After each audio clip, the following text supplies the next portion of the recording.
వారాహి నవరాత్రుల సందర్భంగా 150 మంది ఋత్వికులతో సహస్ర చండీ మహాయాగం సంప్రదించండి. నమస్తే, వెల్కమ్ టు సుమన్ టీవీ. నేను పద్మిని. ప్రస్తుతంతో పాటు ప్రముఖ ఆధ్యాత్మికవేత్త, ఆస్ట్రోన్యూమరాలజిస్ట్, ఎనర్జీ వాస్తు స్పెషలిస్ట్, శ్రీ విద్యోపాసకులు శ్రీమతి జయప్రద గారు మనతో పాటు ఉన్నారు. మాట్లాడదాం. నమస్కారం అండి. నమస్తే అమ్మా, శ్రీమాత్రే నమః. సో కుజుడు యొక్క ట్రాన్సిట్ అనేది జరిగింది. సో వృషభ రాశిలోకి వచ్చేసాడు మొత్తానికి కుజుడు. 45 రోజుల పాటు ఉండేటటువంటి ఈ కుజుడు ద్వాదశ రాశులకి కూడా ఎటువంటి ఫలితాలను ఇవ్వబోతున్నాడు. అలాగే జూలై మాసం ఓవరాల్గా అంటే సూర్యుడు మారుతాడు, శుక్రుడు మారుతాడు, గ్రహాలు కొన్ని అంటే ఫాస్ట్ మూవింగ్ గ్రహాలు మారుతూనే ఉంటాయి. కాబట్టి ఈ జూలై మాసంలో ద్వాదశ రాశులకి ఎలా ఉంటుందో మీ ద్వారా తెలుసుకోవాలనుకుంటున్నానండి, చెప్తారా? తప్పకుండా అన్న. అయితే ఏంటంటే ఈ సంవత్సరం అంతా కూడా మనకి గురువు కర్కాటక రాశిలో ఉండడం వల్ల, ఉచ్చ స్థితిలో గురువు ఉండడం వల్ల చాలా చాలా యోగమైన మార్గాలు అందరికీ కనిపిస్తాయి. చాలా విషయాలు అంటే విజయాలు సాధించాలనుకునే వాళ్ళకి అందరికీ బాగుంటాయి. అయితే ఇలా వృషభ రాశిలో కుజుడు రావడం వల్ల ఇంకొంచెం ఫాస్ట్గా వెళ్ళే అవకాశాలు, ఫాస్ట్గా మూవ్ అయ్యే అవకాశాలు, కొన్ని రాశుల వాళ్ళకి అత్యంత అదృష్టాన్ని తీసుకొచ్చే అవకాశం కుజుడు వల్ల జరుగుతుంది. బ్యూటిఫుల్. అది ఎలాగో తెలుసుకుందాం. గోచారం చెప్పండి, ఎన్నాళ్ళు ఉంటాడు, అలాగే ఎట్లా? తప్పకుండా. సో గురువు మనకి కర్కాటక రాశిలో ఉన్నారు కనుక మనకు అది తెలిసిన విషయం. శని భగవానుడు మీనరాశిలో ఉన్నారు, రాహు కుంభరాశిలో ఉన్నారు, బుధుడు మనకి జూలై మాసంలో 4వ తారీఖు నుంచి మిథున రాశితో రవితో కలిసి ఉన్నారు. ఓకే. 16వ తారీఖు వరకు మనకి జూలై 16వ తారీఖు వరకు రవి ఉంటారు. తర్వాత 16 నుంచి మళ్ళీ ఆయన కర్కాటకలో ప్రవేశిస్తారు. అక్కడి నుంచి మళ్ళీ మనకి పుష్కరాలు ఒకటి స్టార్ట్ అవుతుంది. సో ఈ విషయంలో చాలా విశేషం ఏంటంటే గురువు ఉండడము, రవి మార్పు, రవి బుధుడు కలయిక 15 రోజులు ఉండడం వల్ల ఒక అదృష్టం కొన్ని రాసుల వాళ్ళకి. తర్వాత శుక్రుడు కేతుతో కలిసి ఉండడం వల్ల కొన్ని అదృష్టం కొన్ని రాసుల వాళ్ళకి. శుక్రుడు కూడా ఈసారి మనకి మంచి ఫలితాలు ఇస్తున్నాడు. అలాగే బుధుడు మంచి ఫలితాలు ఇస్తున్నాడు, కుజుడు మంచి ఫలితాలు ఇస్తాడు. ఇప్పుడు మాస ఫలితాల్లో మనకి మాక్సిమము 4 గ్రహాలు ఎప్పుడు యోగించవు.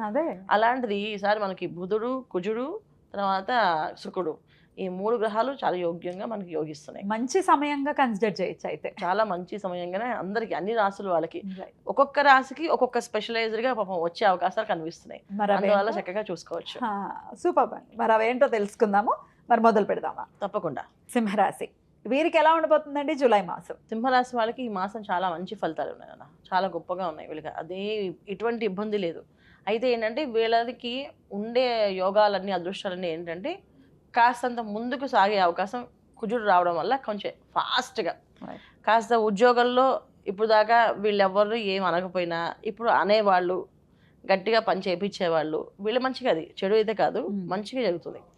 సో దశమస్థానంలో కుజుడు ఉండడం వల్ల కాస్తంత వీళ్ళకి అడ్మినిస్ట్రేషన్ ఆఫీస్లో కానీ వర్క్ చేసేవాళ్ళు, ముఖ్యంగా ఉద్యోగస్తులకి కాస్తంత కష్టంగా అనిపిస్తుంది ఈ మాసం. అది కూడా వీళ్ళకంటే వీళ్ళకి మంచి చేయడానికి. ఎందుకంటే సింహరాశి వాళ్ళు ఒక జోన్ గీసుకొని ఆ జోన్ నుంచి బయటకు రారు. సరే నా వర్క్ ఇంతవరకే, ఊరిక వాళ్ళని డిస్టర్బ్ చేయడం, వీళ్ళు డిస్టర్బ్ చేయడం ఎందుకు, వాళ్ళని అడగడం ఎందుకు, కొన్ని విషయాలు అడగరు. సో వీళ్ళ పని అలాగే ఉంటుంది. కుజుడు రావడం వల్ల కొంచెం వీళ్ళని అడిగి ప్రశ్నించే వాళ్ళు రావడం వల్ల వీళ్ళు కొంచెం స్ట్రాంగ్గా, లేదు నేను ఇలా సైలెంట్గా ఉంటావద్దు, నేను కూడా స్ట్రాంగ్ అవ్వాలి, వాళ్ళు నినగాక మనం వచ్చి వాడు అడగడం ఏంటి, నన్ను నేను ఎక్కడి నుంచి ఎప్పటి నుంచి ఉన్నాను అనేది వీళ్ళకి కాస్తంత ఈగో టచ్ అయ్యి వర్క్ చేస్తారు, చాలా స్ట్రాంగ్గా చేస్తారు.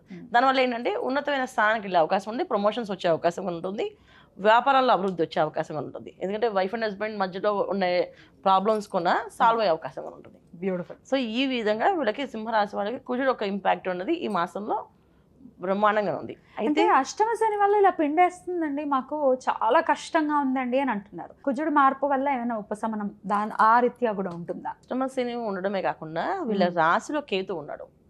దానివల్ల ఏంటంటే ఒక బాండింగ్ లైన్ గీసేసుకుంటారు. ఏంటంటే మాట పడ్డం ఇష్టం ఉండదు, ఒకరితో మాట అనిపించుకోరు. ఇప్పుడు నా పని ఎంతవరకు చేసేస్తే నన్ను మాట అనరు కదా, అందరికీ చేస్తారు.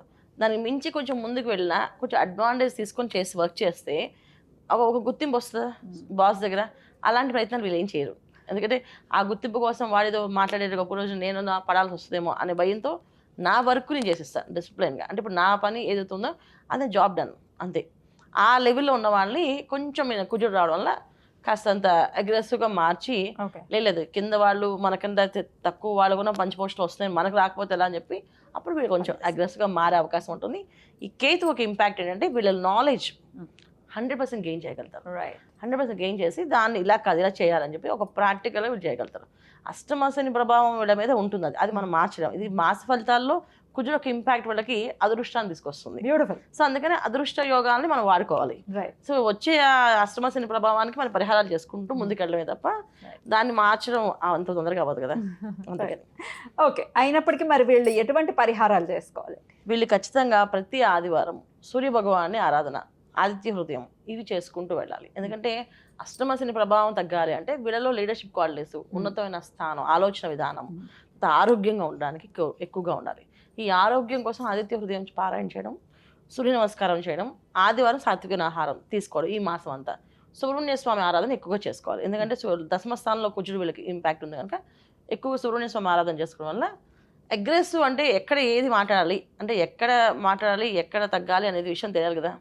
ఈ విషయాల్లో సుబ్రహ్మణ్య స్వామి ఆరాధన వీళ్ళకి బాగా హెల్ప్ అవుతుంది, చేసుకోవచ్చు. అలాగే చేసుకుని చాలా పీస్ఫుల్గా జూలై మాసం సింహరాశి వారికి వెళ్ళాలని మనస్ఫూర్తిగా కోరుకుంటూ ఇక నెక్స్ట్ వీడియోలో కన్యా రాశి గురించి తెలుసుకుందాం. థ్యాంక్ యూ అండి. నమస్తే. శ్రీమాత్రే నమః.